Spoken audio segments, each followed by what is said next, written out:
कराची से डॉक्टर वसीम आफंदी साहब बताते हैं कि चंद दिन पहले मेरे पास एक नौजवान को लाया गया था जिसे सिर पर गोली लगी थी।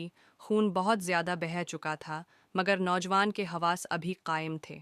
मेरी यूनिफॉर्म देखकर उसने मुझसे अल्तजा की कि डॉक्टर साहब, मेरी मौत की खबर मेरे घर वालों को न दीजिएगा, और साथ ही मेरे सामने हाथ जोड़ दिए थे। मुझे हैरत थी कि मैं उसे बचाने के लिए पर उम्मीद था, और वो शख्स यकीनी मौत देखकर बात कर रहा था।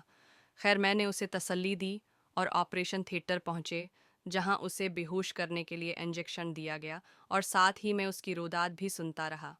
कहानी सुनाते सुनाते लड़का बेहोश हो गया और उसी बेहोशी के दौरान उसकी मौत हो गई। मगर उसके मौत मुझे झंझोड़ कर रख गई, शायद पढ़ने वालों को भी झंझोड़ दे।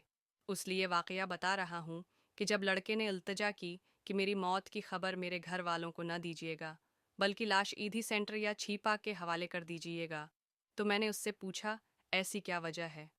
उसने बताया कि मेरे वालिद साहब फूत हो चुके हैं।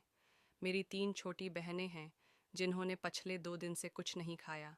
मुझे आज 2 दिन बाद मजदूरी मिली और मैं दिहाड़ी लगाकर आ रहा था कि रास्ते में डाकुओं ने मुझे लौटने की कोशिश की। मेरे पास कल दौलत वो आज की दिहाड़ी लग जाने वाली अमजदोरी और ये एक पुराना सा मोबाइल था। अगर सिर्फ मेरी बात होती तो मैं शायद ये 1300 रुपये डाकुओं को दे देता, मगर मुझे पता था घर में 2 दिन से भूखी बैठी मेरी बहनें रोटी के इंतज़ार में मेरी राह देख रही हैं। ये पैसे डाकू ले गए तो मेरी बहनें क्या खाएंगी, जबकि ये लोग खौफ खुदा से आरी हैं, ये तो किसी और को भी लौट लेंगे।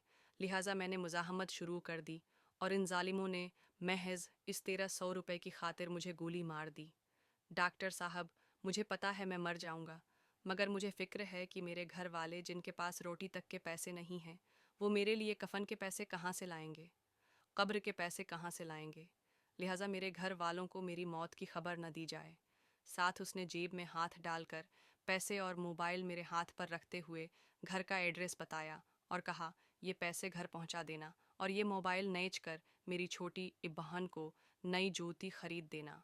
बहुत दिनों से ज़द कर रही थी, अगर मेरी वालदा का हौसला बुलंद हुआ तो उन्हें तसल्ली देते हुए मेरी मौत की खबर दे देना, वरना कह देना कि आपका बेटा किसी दूसरे शहर मजदूरी के लिए चला गया है।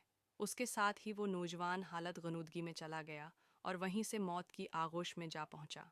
मगर मैं तब से सोच रहा कि अब तक हम पर पत्थरों की बारिश क्यों नहीं हुई, सीलाब हमको क्यों बहा नहीं ले गया, सिरकश जिन्नात की तरह हमारा कला कमा करने के लिए फरिश्ते क्यों नहीं उतर रहे, हम लोग अब तक कहर इलाही से महफूज क्यों हैं, जबकि मुसलमानों वाले ऐमाल हमारी अक्सरियत कब की छोड़ चुकी है।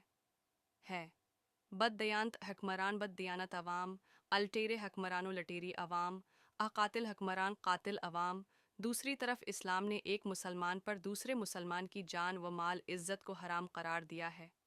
इन्हीं सवालात को सोचते हुए मैंने हर चीज़ इस नौजवान के घर वालों तक पहुंचाई, अपनी जेब से उसके कफन दफन का इंतज़ाम किया। इन लोगों के लिए मुनासिब रोज़गार बनाकर बहुत जल्द ये मुल्क छोड़कर बमाह फैमिली किसी और मुल्क मुंतकिल हो रहा हूँ, क्योंकि जितनी शिद्दत से अहलियान ऐयान पाकिस्तान कहर खुदा को आवाज़ दे रहे हैं, मुझे नहीं लगता इन लोगों को तौबा की महलत भी मिल पाएगी।